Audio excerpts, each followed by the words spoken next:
Y yo le tuve que hacer una llave de lucha libre para convencerlo de que estuviera con nosotros. Tenemos el honor de contar con la presencia del arquitecto Benjamín Ortiz González, maestro en arquitectura con una especialización en gerontología, además de ser asesor en diseño y planeación para espacios para las personas mayores. Un placer. Benjamín, de verdad, espero que no te duela el hombro de la llave que hice para que estuvieras, Pati, no, para hombre. que estuvieras No. aquí. Eres de los primeros arquitectos que empezó a especializarse en este tema. Fíjate que, bueno, antes que nada, agradecerte mucho la invitación Muchas a gracias. tu programa. Un gustazo Qué bueno. haberte visto en el Congreso en Medellín y un honor también haberte tenido en la plática que yo di por allá precisamente sobre exacto. este tema.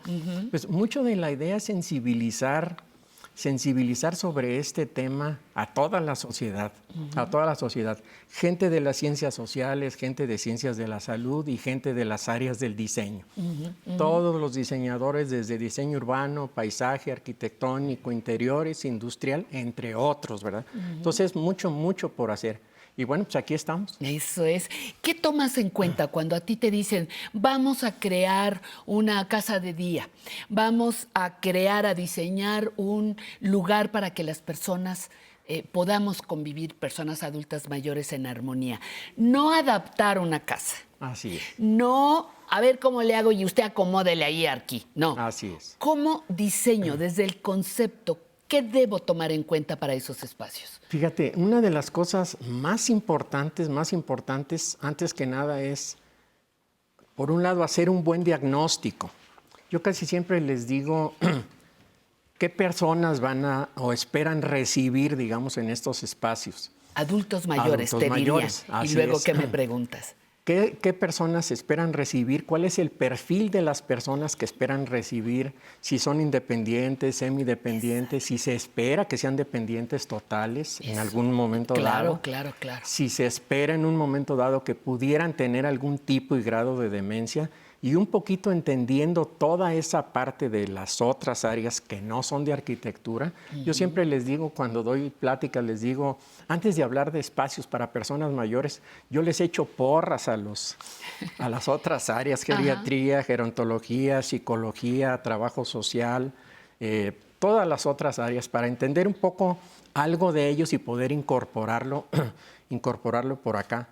Entonces, hay una frase muy interesante de Lawton, Lawton, el de la escala de las actividades instrumentales de la vida diaria, de hace 73 años, Pati, que dice, palabras más, palabras menos, entre más una persona pierde sus capacidades, ¿cuáles capacidades físicas, funcionales y mentales?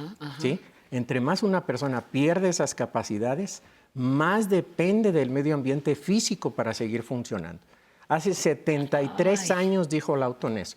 Y pues ayer comentábamos un poquito sobre este librito de 1980, que por aquí lo tenemos, dice Medio Ambiente y Ancianidad, y el autor es Lawton. ¿Y de psicólogo qué año es? Y gerontólogo, del 80. Del 80. Ya este libro tiene 43 años conmigo. De alguna manera vamos atrasados, digamos. Si en 80 ya había esto y aquí estábamos contemplando que cómo se diseñan los espacios, tenemos que recuperar el tiempo. Así es.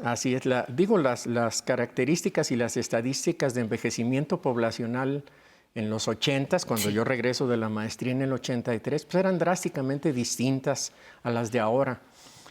Yo regreso de 28 años, como a veces les comento en broma, decía mi madre, dice, nadie te pela. Le digo, no, pues ahorita no creas que mucho tampoco a los 68 años, pero ya más, ¿verdad? Claro. Las estadísticas han cambiado drásticamente y las estadísticas a futuro son impresionantes. Dime una cosa, Benjamín, regresando un poquito para retomar esta parte.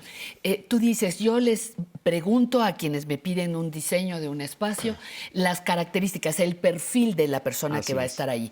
Entre todo lo que tú mencionaste, no mencionaste a las personas que viven con algún tipo de demencia.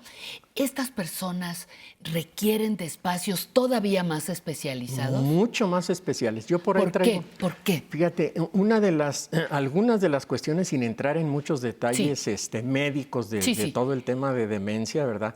Pero algunas de las características que se tienen en el caso de alguna persona con algún tipo y grado de demencia, pues es la cuestión que ya sabemos de falta de memoria o pérdida de memoria a corto plazo, cuestiones de deambulación particularmente y un poco el sentido de identidad.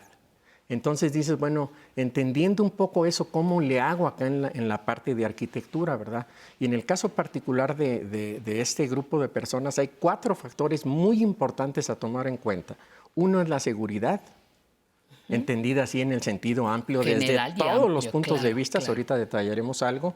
Otra es la accesibilidad también. Otra es la orientación, o sea, ayudar con elementos del medio ambiente a que la gente se oriente en el espacio, o sea, compensar esa pérdida de orientación en el espacio, esa deambulación un poco sin sentido con elementos en el espacio que propicien un poco ese ambiente significativo, digamos, en ese deambular, digamos. Sí.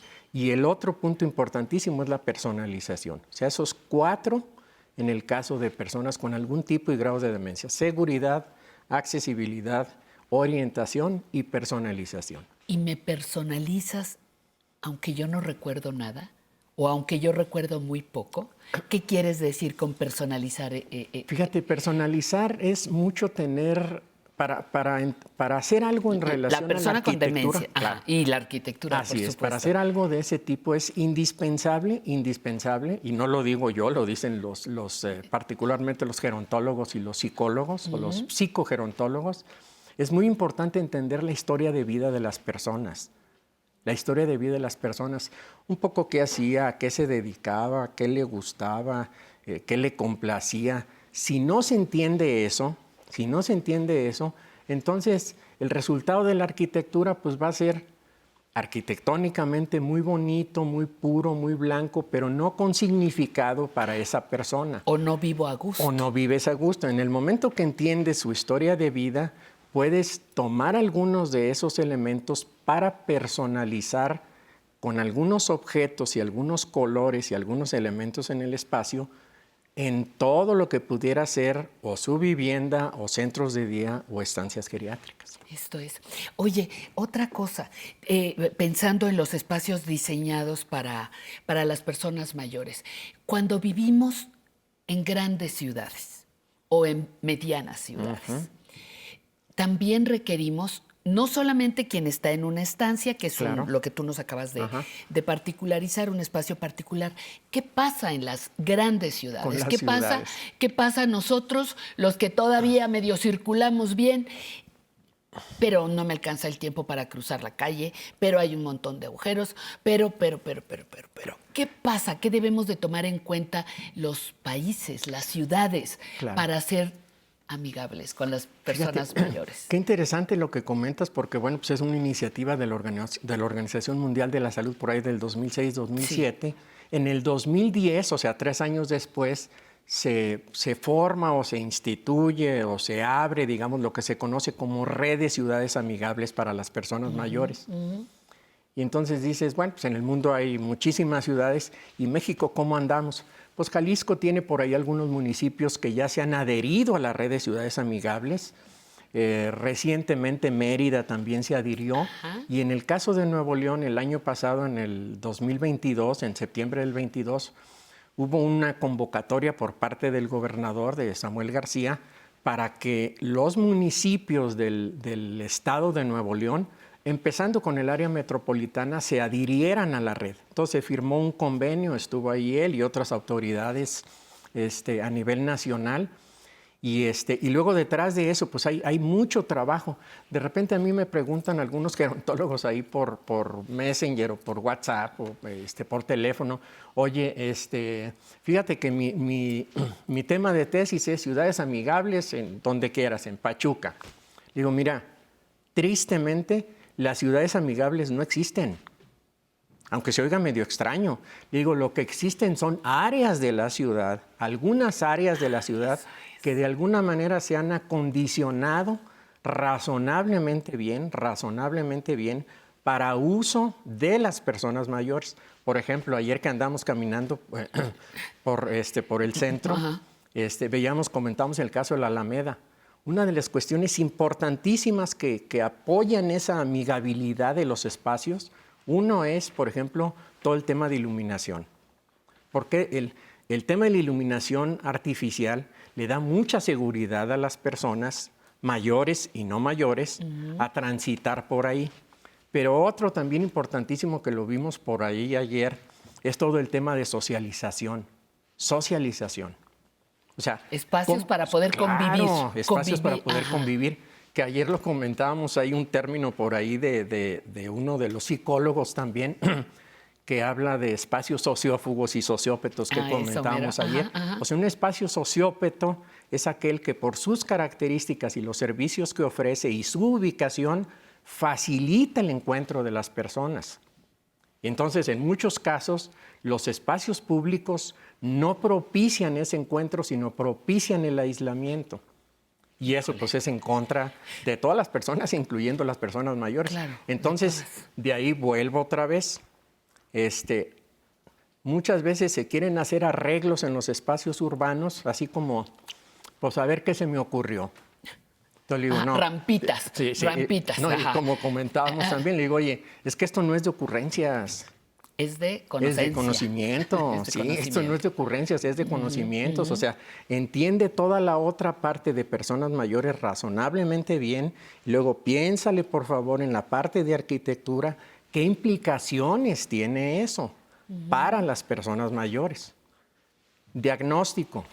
El diagnóstico es importantísimo, porque muchas veces no se hace el diagnóstico. Se hacen los trabajos a nivel ciudad, vivienda, centros de día, estancias geriátricas. Dicen, luego lo arreglamos. Y luego, pues, nunca llega. ¿Cuándo? Claro. Nunca llega y ya está. Ya le metieron 10, 12, 15 millones de pesos, les digo yo. A veces están más preocupados por los ladrillos y las piedras que por la planeación.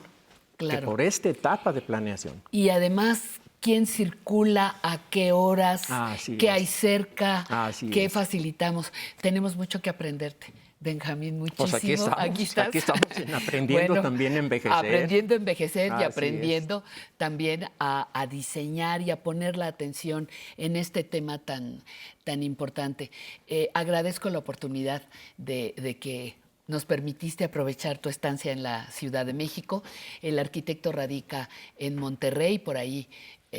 Mandamos saludos a esa hermosa zona, hasta Monterrey. a esa hermosa zona de nuestro país. Latinoamérica también, que nos siguen, y espero muy pronto tenerte nuevamente con algún tema que nos vuelva a unir a las diferentes disciplinas en torno al envejecimiento. Claro, no, pues muchísimas muy gracias, agradecido, Benjamín. Pati, un chispazo de lo sé. 10, 12, 14 minutos, pero un honor haber estado aquí contigo. Muchísimas gracias.